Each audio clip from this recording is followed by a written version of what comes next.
안녕하십니까. 유도선 목사입니다. 어제는 여러분의 성원에 힘입어서 제1차 세미나를 잘 마쳤습니다. 오늘은 세미나 리포트로, 그러니까 세미나에 대한 보고를 여러분에게 하겠습니다. 이제 이번 세미나의 주제는 너희는 이 모든 일의 증인이라 하는 주제로 이제 진행을 했습니다. 이제 너희는 이 모든 일의 증인이라 하신 건 주님의 최후의 명령이죠. 오늘날 이제 모든 이제 목회자들의 그리스도의 증인 노릇만 바르게 한다면은 이제 이와 같은 세미나도 필요가 없다. 그렇게 말씀을 드렸습니다. 그래서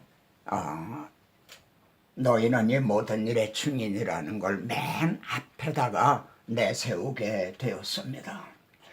자, 주님은 승천하시기 전에요, 너희는 이 모든 일의 증인이라 그러시면서 아버지께서 약속하신 것을 너에게 보내리니 그러므로 너희는 이 성에 머물러 있어라. 누가복음에서는 이렇게 말씀을 하셨습니다. 그리고 후편이라고 할 수 있는 사도행전에서는 너희는 예루살렘을 떠나지 말고 그러십니다. 그러니까 너희만 가서는 안 된다는 거죠. 그러니까 아버지 약속하신 것을 기다리라. 그리고 성령이 너희에게 임하시면 내 증인이 되리라. 이렇게 말씀을 하셨습니다. 다시 강조합니다만 오늘날의 세움을 받은 설교자들이 그리스도의 증인 노릇만 성경적으로 바로 하게 한다면은 더 이상 바랄 것이 없는 것입니다. 이제 문제제기, 이번 세미나는 말이죠. 이제 아직까지 하던 방식하고는 다르게 지금까지는 제가 일방적으로 이렇게 말씀을 전하는 주입식 방법을 이제 진행을 했습니다. 그런데 이제는 이 모든 그동안에 정하는 말씀을 이렇게 정리를 하고, 그리고 이제 정말 제가 떠난 후에라도 이제 이 정말 하나님의 구원 계획 구속사를 계속 정말 이어갈 그런 지도자를 세우는 것이다. 그래서 이제 문답식으로 그렇게 진행을 했습니다.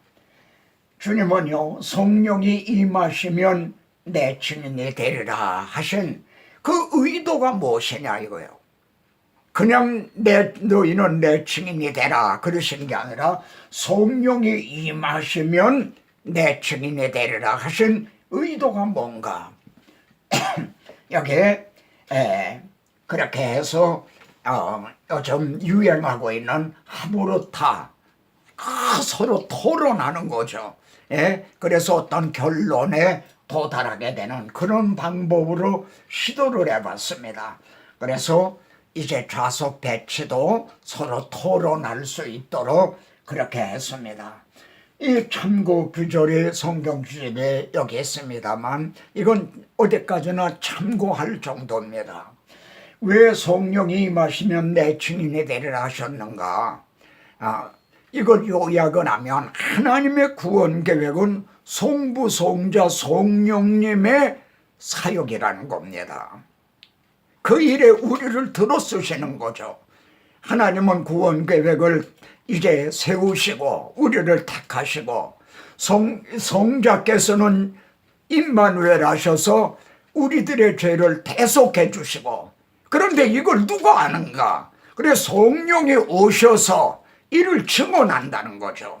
내 증인이 되라 하신 이제 근본적인 거는 성령이 증인이시라는 거죠. 하나님과 사람 사이의 중보자도 한 분이신 그리스도요, 증인도 한 분이신 성령이신데 그분이 영으로 모든 제자들에게 오셔서 제자들을 통해서 증언하신다는 거죠. 성령이 불러시키는 일을 위해서 우리를 부르신 겁니다. 자, 두 번째 문제 제기는요, 내 증인이 되리라 하시면 바울은 우리를 새 언약의 일꾼 되게 하셨다. 우리는 그리스도의 증인은 옛 언약, 구약의 유대인들 식으로 성경을 해석하는 게 아닙니다. 새 언약의 일꾼이다 이거예요. 그러면은 새 언약은 누구와 누구의 맺은 언약인가? 옛 언약은 누구와 맺은 언약입니까? 그래야 이거에 확고해야만 새 언약에 이제 증인 노릇을 바르게 할 거 아닙니까? 새 언약은 누구와 누구의 맺은 언약인가? 이 성경 구절을 참고하시기 바랍니다. 저는 그냥 문제만 여러분에게 제기하겠습니다. 새 언약은 누구와 사이에 맺은 건가? 그러면 옛 언약, 옛 언약은 구약시대 옛 언약은 시내산에서 맺은 옛 언약은 누구와 누구 사이에 맺은 언약인가? 세 번째 문제는요, 왜 그럼 새 언약을 세우셔야 했는가? 왜 새 언약을 세우리니 하셨는가? 거기에 크게 두 가지 요점, 이 점을, 이 성경을 참고로 해서 이렇게 저는 문제를 제시하고 그 팀 이제 반별로 말이죠, 서로 토론을 하게 했습니다. 그래서 결론에 이제 도달하게 된 걸 거기서 나와서 발표를 하도록 이렇게 진행을 했습니다. 이렇게 될 때 이제 정말 자신의 것으로 제가 일방적으로 하는 것과는 달리 이제 아주 자신의 것으로 정말 하나님의 말씀을 받아먹게 되는, 그래서 그렇게 진행을 했습니다.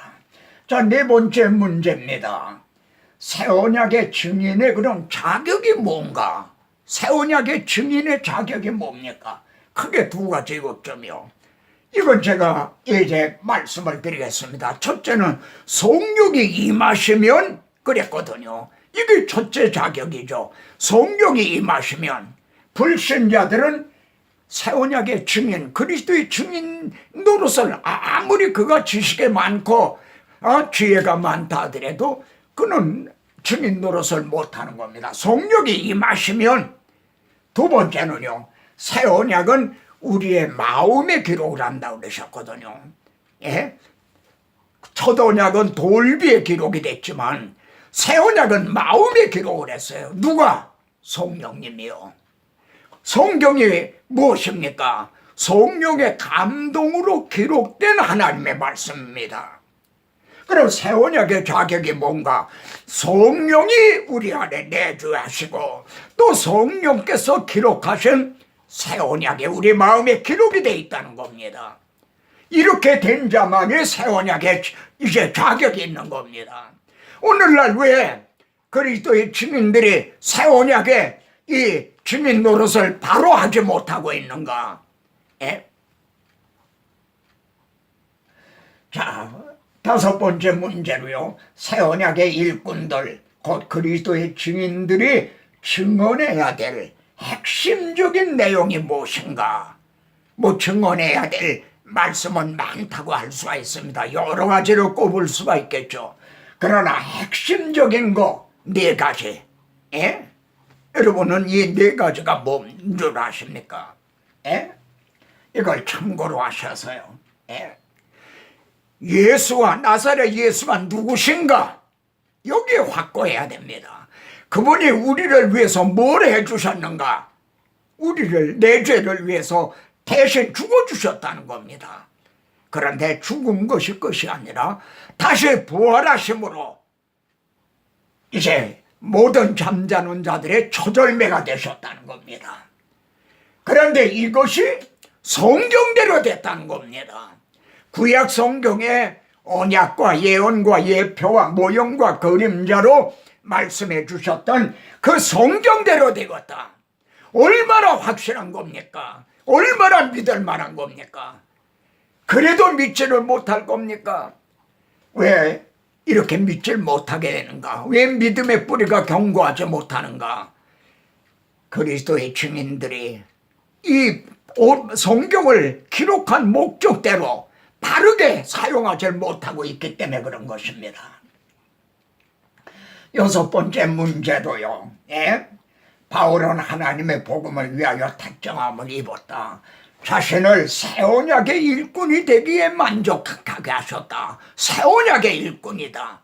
우리는 유대인들 식으로 성경을 해석하는 게 아닙니다. 새 언약의 일꾼, 복음이 드러난 여기에 의해서 구약 성경을 해석을 하는 거죠. 그렇다면 바울이 받은 복음은 뭐고 바울이 전한 복음이 뭡니까? 우리들의 복음 전도자의 모델이라고 할 수 있는 바울이 받은 복음은 뭐고 바울이 전하는데 정말 순교하기까지 목숨을 바쳐 전한 복음이 뭡니까? 거기에가 네 가지 요점이 있는 겁니다.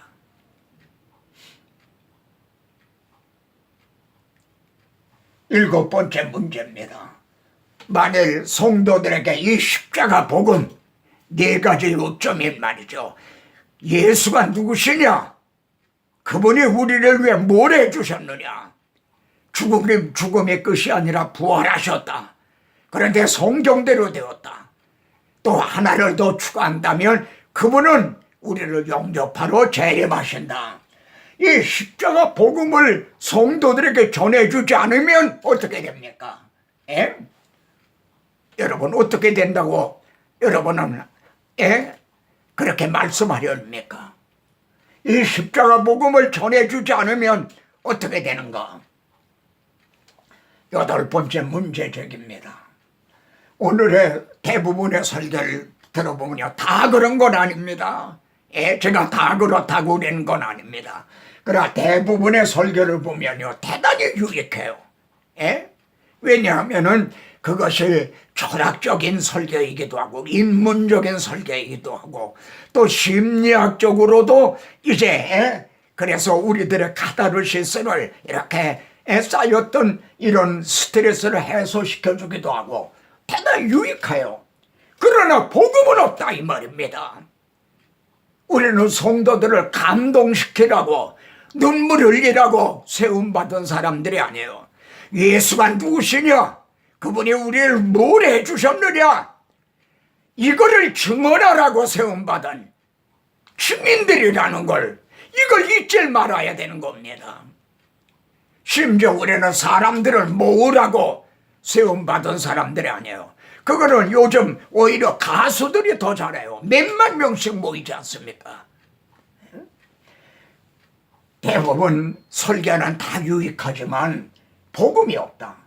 그러면서도 자신은 하나님 중심, 말씀 중심, 그리스도의 증인으로 복음을 전하고 있는 줄로 착각하고 있다 이거예요. 그러면 그렇게 된 원인이 무엇일까요? 구약의 많은 선지자들 또 주님 당시에 이 뱀들아 독사의 자식들아 내가 어떻게 지옥 판결을 이제 면하겠느냐? 당시에 종교 지도자를 향해 그렇게 말씀하신 그렇게 된 원인이 어디에 있을까요? 이 성경 기자를 참고로 하시면서 말해요. 한번 생각해 보시기 바랍니다. 아홉 번째 문제로 말이죠. 주님은 공생의 3년 동안에 말이에요. 증인들을 어떻게 준비시키셨는가? 주님은요, 너희는 이 모든 일에 내 증인이라. 그냥 그러신 게 아니에요. 공생의 3년 동안 준비를 시키신 후에 내 증인이라 그러신 거예요. 또 부활하신 후에도요, 바로 승천하신 게 아니에요. 40일 동안을 머물렀어요. 그러면서 그들을 증인으로 말이죠. 다시 확고하게 세우신 거예요.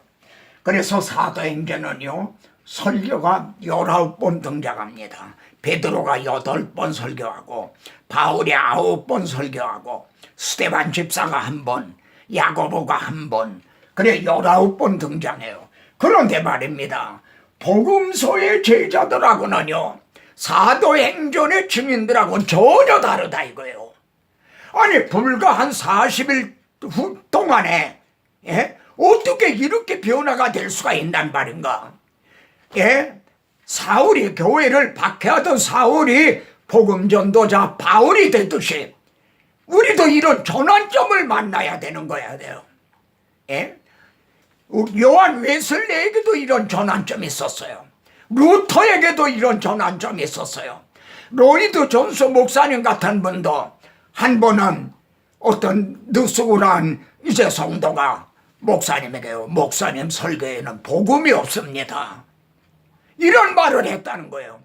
여기 얼마나 큰 충격을 받았겠습니까? 우리에게도 이런 전환점이 있어야 돼요. 주님은 어떻게 이렇게 증인들을 이제 준비시키고 세우셨는가? 복음서의 제자와 사도행전의 제자들이 어떻게 180도 달라졌는가? 나에게도 형제에게도 이런 전환점이 있었는가? 문제제기, 기독교 2000년사를 돌이켜보십시다. 복음이 찬란하게 빛을 발한 시기는 얼마나 되는가요? 이걸 한번 교회사를 통해서 여러분 좀 상고해 보시기 바랍니다. 엄청나게 복음이 정말 바로 보수된 시기는 엄청나게 짧았다. 구약교회는 어떻습니까? 아브라함에게 내 후손으로 자손으로 그리스도를 메시아를 보내주시겠다 한 아브라함부터 다윗까지, 또 다윗에게 세워주신 메시아 언약으로부터 말라기서까지, 여기도 상고해 보시면 정말 복음을 보수한다는 게 얼마나 어려운가, 얼마나 또 중요한가, 그리고 여기에 얼마나 복음이 없었는가 하는 걸 알게 됩니다. 그래서 세미나에 참석한 모든 이제 우리 목사님들의 관심은 기독교의 핵심 가치는 무엇인가? 이리로 모아졌어요. 하나님이 자기 아들을 통해서 이루시려는 그 핵심 가치가 뭔가? 구약에도요, 내가 극상품 포도를 심었다. 그런데 들포도를 맺었다는 거예요. 좋은 포도 맺기를 기다렸더니 들포도를 맺었다. 먹을 수 없는 말이죠. 그래서 하나님은 담을 헐어버리시고 바벨론이라는 짐승이 와서 양떼를 다 물어가게 그렇게 하셨어요. 신약에는요, 나는 참 포도나무요, 내 아버지는 농부라. 아버지가 자기 아들이라는 더 이상 말할 수 없는 극상품 포도를 심었어요. 이게 기독교예요. 그럼 좋은 포도 맺기를 바랐는데 오늘의 현실은 어떤가? 주님은 이런 그리스도인들을 위해서 이제 이 땅에 오시고 죽어주시고 그랬단 말인가? 문제제기에 도달하게 된 결론은요, 그럼에도 불구하고 하나님은 구원 계획을 포기하시거나 단념하시거나 중단하시지 않았어요. 어떻게 오늘날까지 구원 계획을 이루어 오셨고 또 앞으로 이걸 이루었도다, 나는 알파와 오메가요, 처음과 마지막이라 계시록에 가서 완성하실 것인가? 남은 자들을 통해서죠. 엘리야가 나만 남았는데 그래도 7천을 남겨놨다. 이와 같이 오늘도 하나님의 은혜로 택하심을 따라 남은 자가 있나니라.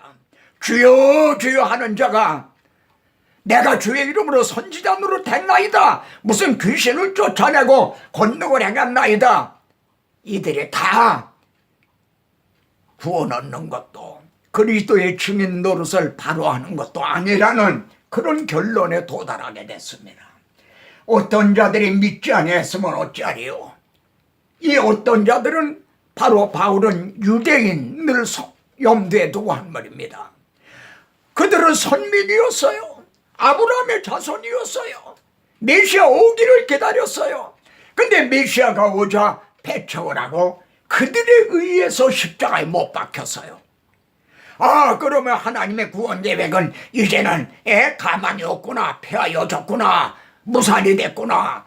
다른 사람이 아닌 그들에 의해서 메시아가 십자가에 못 박혔다니. 그러니까 어찌하리요? 하나님의 미쁘심을 구원 계획을 폐할 수 있단 말이냐? 그럴 수 없나니라. 사람은 다 거짓되되 오직 하나님은 참되시다 할지어다. 이제 우리는 거의 종착역에 가까워지고 있습니다. 정말 불법의 성함으로 많은 사람의 사랑이 식어지리라. 그래야 끝까지 견디는 자라, 남은 자라야만 구원을 얻으리라. 이제 제2차 6월 제2차 세미나는 제가 필리핀과 미얀마에 있는 그 사역자들을 위해서 한 주간 동안 이제 가서 말씀을 전하게 됩니다. 그래서 6월 달은 셋째 주가 아니라 넷째 주, 6월 달만은 넷째 주에 이제 세미나로, 제2차 세미나로 모이게 됩니다. 다음 시간에 또 뵙겠습니다.